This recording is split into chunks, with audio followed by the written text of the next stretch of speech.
Alright, magandang hapon na ho sa lahat natin ng mga viewers Luzon, Visayas at Mindanao all over the world. Welcome naman sa ating panibagong video, panibagong reaction mga ka-action, mga kakampeng. May gusto lang ho ako na i-share ho sa inyo. At grabe po ito si Mr. President Bongbong Marcos, halos wala na po siyang pahinga. Noong nakaraang araw ay bumisita nga po ito sa mga nasalanta ng bagyong Upong sa lugar ng Masbate na kung saan ay probinsya ko po. At namigay nga po ng mga relief goods operation at cash assistance sa mga Masbateños. At kinabukasan ay tumungo din po siya para makita ang sitwasyon ng mga nasalanta ng lindol doon sa Cebu City, lalong-lalo na po sa sobrang tinamaan sa Bugo City ho mga ka-aksyon, mga kakampeng. At ngayong umaga lang po mga ka-aksyon, tumungo naman po siya ng Pampanga na kung saan ay pinasalamatan po siya ni Congresswoman Gloria Macapagal Arroyo or former President Gloria Macapagal Arroyo dahil po sa mga ipinagkaloob ng gobyerno sa kanyang mga kababayan na mga AITA na kung saan ay nag-distribute po ito ng titulo na kung saan ay pwede o maaaring ilipat sa ating mga kababayan na mga AITA. At bukod pa dyan mga ka-aksyon ay nag-distribute din po si Mr. President Bongbong Marcos ng mga kalabaw para sa kabuhayan ng ating mga kababayan na mga AITA dyan sa Purak, Pampanga. So ito po, panoorin po muna natin itong kaganapan. Panoorin nyo po hanggang dulo. Maraming salamat po at huwag na rin kalimutan na i-share ho ang ating video ito. Maraming salamat. Okay, ito po.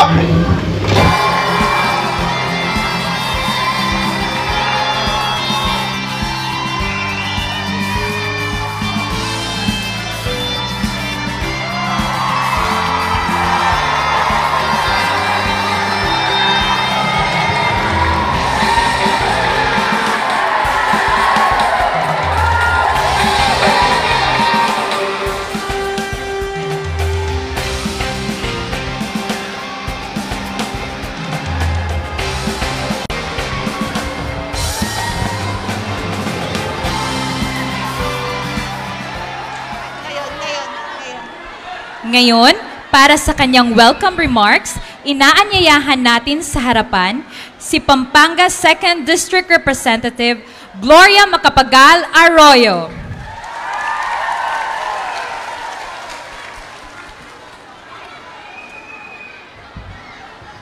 Minamahal na Pangulo, Secretary Gatchalian at ibang mga opisyal ng ehekutibo, Governor Baby Pineda at mga opisyal ng Pampanga, Congresswoman Flora Belliatco at si Mayor Kapil at opisyal dito sa Porac.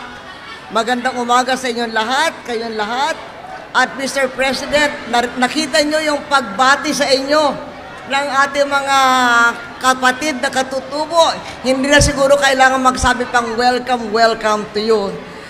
Gusto ko na lang sabihin konti kung ano itong lugar na to. Ito ay Barangay Planas at ang tatanggap ng benepisyo sa inyo ay taga Planas Resettlement Site at saka Barangay Camyas na barangay ng Katutubo. Itong barangay na ito, Mr. President, ay lowland, hindi siya AITA community. Pero nung nagkaroon ng Pinatubo eruption, nakapunta sila dito at nagkaroon ng resettlement site dito. Ngayon, Mr. President, mahal na mahal nila kayo. At merong mangyayari, palagay ko sa inyong panahon, para lalo pang mamahalin kayo nitong ating mga kapatid na katutubo. Siguro alam na nila kung ano ito. Kasi Mr. President, pumunta sila dito 1992. Ngayon, natatakot sila, baka darating ang araw, papalisin sila. Kasi hindi ito lugar ng katutubo at wala pa silang titulo. Ngayon, Mr. President, nahanap kung nasaan ang titulo. Nasa Veterans Bank.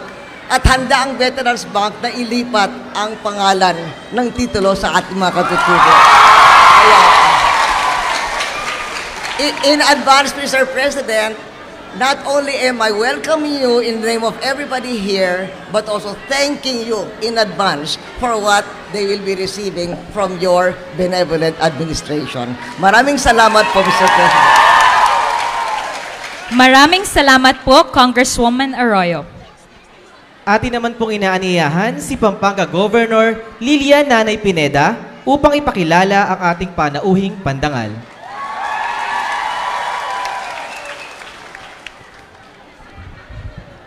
Maya-bayabak po. Magandang umaga po. Masaya po kayo? Alam ko, masayang-masaya kayo kasi ngayon lang kayo nakakita ng nag-presidente. Siyempre, yung ating congresswoman, former president. Pero ngayon po, nandito dahil mahal na mahal niya kayo, ang ating pong presidente ng Pilipinas, Ferdinand R. Marcos. Palakpakan ko na.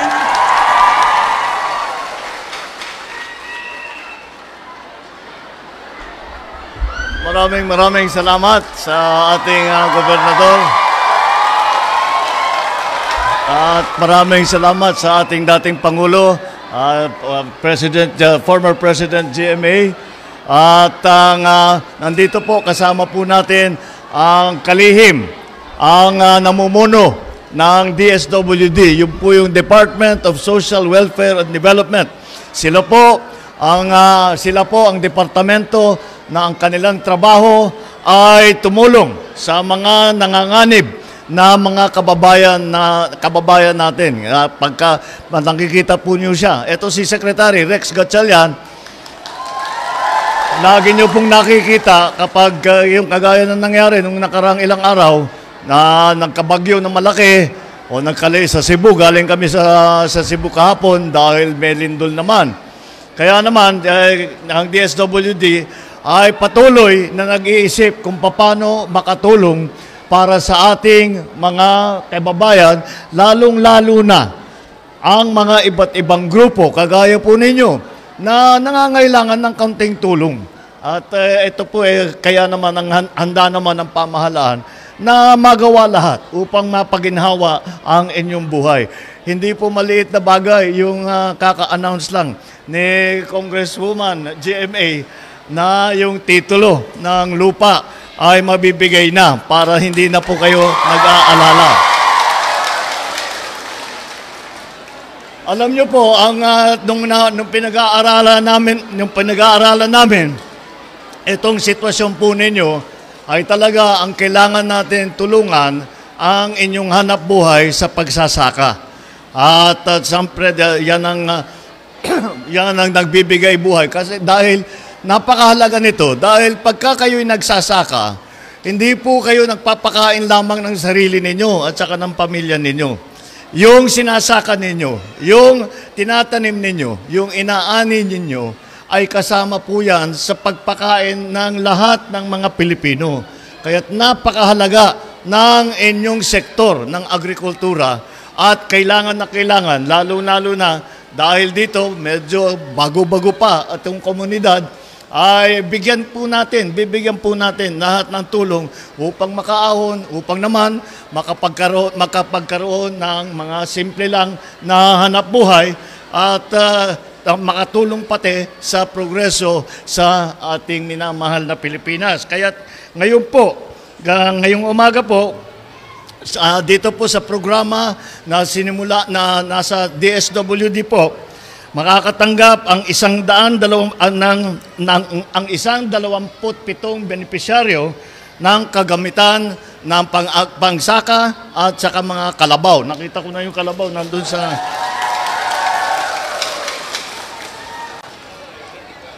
Hindi po hanggang ngayon. Marami na po tayong mga naimbento ng mga makinarya. Marami na po ng mga traktor, mga harvester na gano'n. Ngunit kahit papano, hindi talaga mawawala yung kalabaw sa pagsasaka natin. At dagdag na po natin yung mga tinatawag na farm implement, yung mga kagamitan sa pagsasaka para naman hindi masyadong mabigat ang trabaho. Makakapagpahinga na po ang ating mga kaibigan at hindi masyadong mabigat ang trabaho. pati kalabaw, baka pwede na magpahinga. Kaya yan ang ating hangarin. Makakatanggap din ng tigsa 10,000 piso galing sa DSWD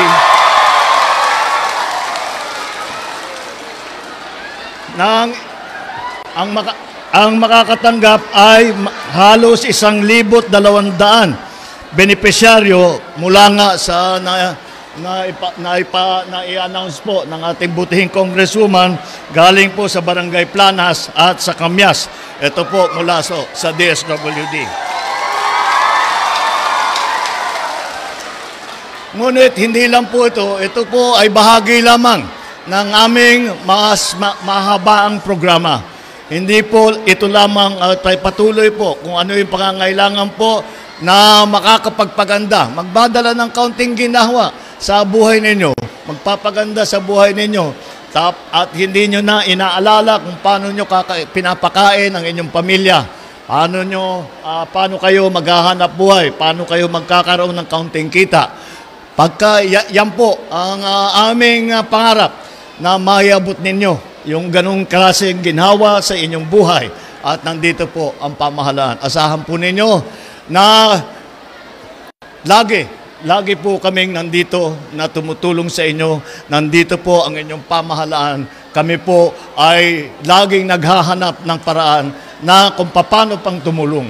Kaya pagka meron kayong pangangailangan, huwag kayong magdadalawang isip na humingi.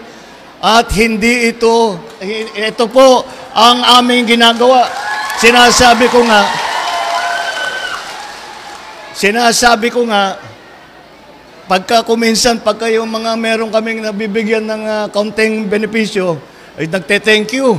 Huwag na kayong mag-thank you. Dahil trabaho talaga namin ito. Kaya ipera ninyo ito. Kaya binabalik lang namin sa inyo ito.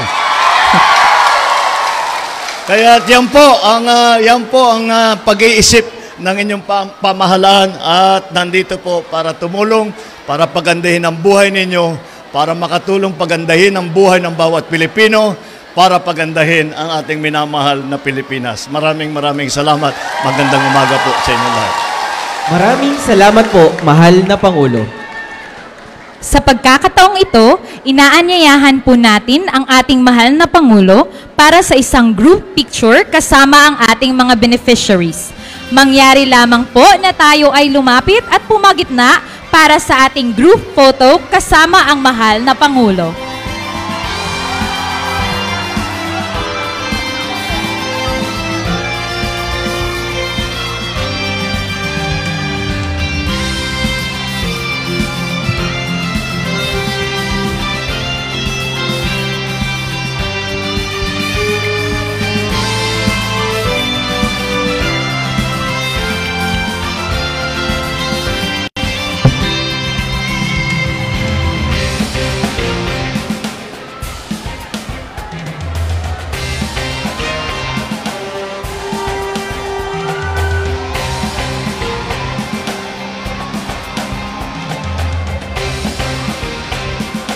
Ready po on my count. 1, 2, 3, smile!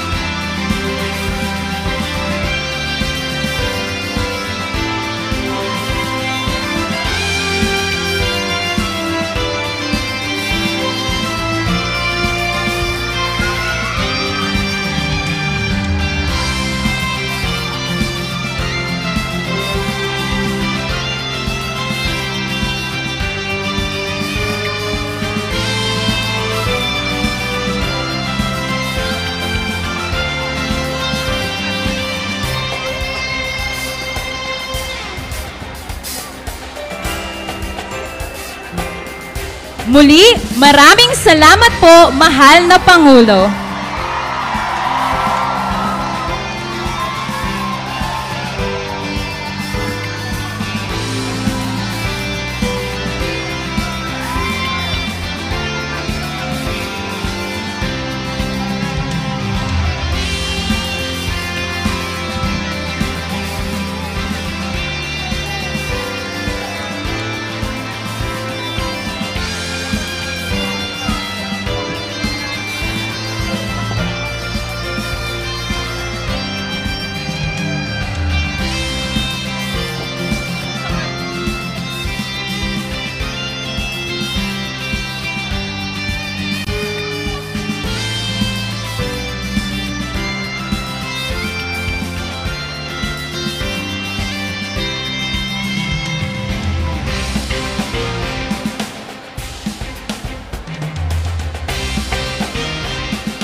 So yun na ho mga ka-aksyon, mga kakamping no, ang mga pinagkaloob ng gobyerno sa ating mga kababayan dyan sa Purak, Pampanga, sa community ng mga Aita.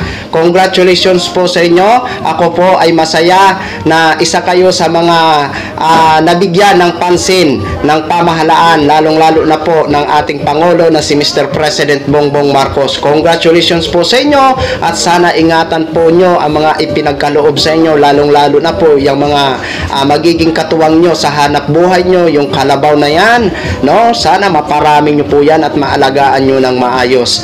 So maraming salamat po kay Mr. President Bongbong Marcos. Ako po talaga ay isang certified na kakampeng, pero hindi po sa akin kawalan ang magpasalamat sa Pangulo.